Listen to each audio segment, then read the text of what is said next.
In today's video, we'll be taking a look at some of Marvel's canceled games. As some of you may recall, this began with the canceled Rockstar game series that never made it to consumer hands. And after 2 episodes of that, we may have run out of their canceled games. So today, we will travel to the world of superheroes and explore some of the almost classic games that we could have gotten, featuring some very well-known heroes and some lesser-known heroes. Thank you for joining me, and let's get right into it.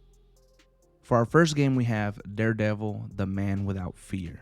Marvel planned to release a game surrounding Daredevil for the PlayStation 2, and it would have been an original story that took some inspiration from the comic Elektra Lives Again, which was released back in 1990, and it was created by veteran Batman writer Frank Miller. The story would focus on Matt Murdock dealing with an all-out war in Hell Kitchen due to the apparent murder of Kingpin, which some believe was caused by a newly resurrected Elektra. However, a bigger plot would be revealed later on, which involved Kingpin faking his death to pit his rivals against one another.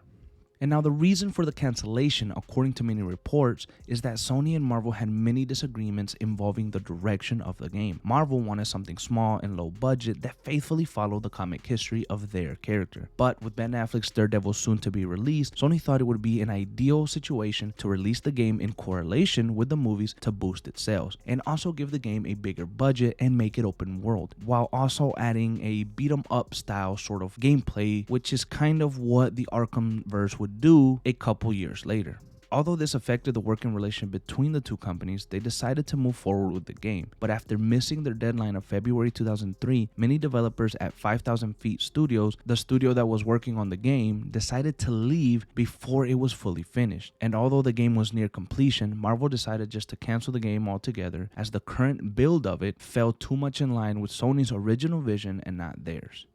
And this one particularly sucks, as I grew up a pretty big Daredevil fan. He was one of my favorite characters, and I actually, and I'm gonna get some flack for this, but really enjoyed the Ben Affleck movie. Either way, I really wish we would have gotten Daredevil, the Man Without Fear. And for game number 2, we have Marvel 2099, One Nation Under Doom.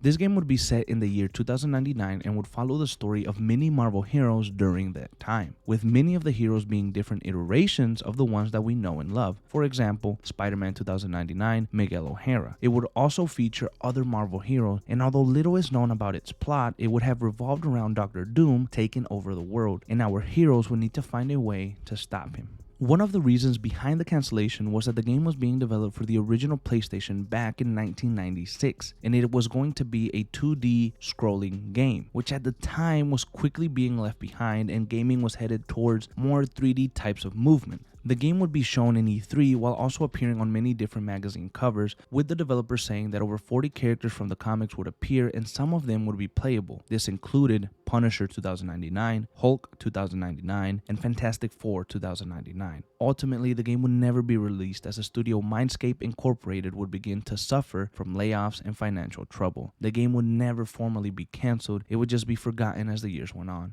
And sadly, nothing would ever come of it. Now, this sounds like it was going to be an all-time classic, and I would have loved to see a game released now that follows a storyline similar to that of Doom 2099 in the comics. Plus, the name Marvel 2099, One Nation Under Doom sounds freaking badass. And now for our final game, we have Spider-Man 4. Spider-Man 4 would follow the events of Sam Raimi's Spider-Man 4 film that would get cancelled back in 2010. This was standard at the time, especially with the 3 previous tie-in games that released before it. The game would revolve around Vulture, which would have been the main antagonist, and it would have potentially featured Felicia Hardy and Mysterio as well, with other Marvel villains potentially appearing in the game.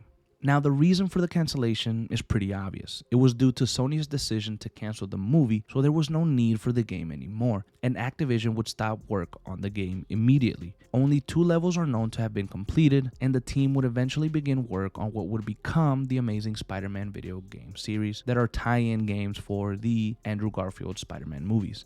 Now, the reason that I decided to include this particular game on our list is because I love all of the Sam Raimi movies, and I love Tobey's performance as the Webhead, including number 3. I absolutely adore it. Now, I really wish that the film and the game would have actually been made. With some of the concept art that is out and the details of the game, you can kind of see the vision of the movie, and sadly that will always be the closest we will ever get to experiencing the original idea of the film. And man, I wish we would have gotten it.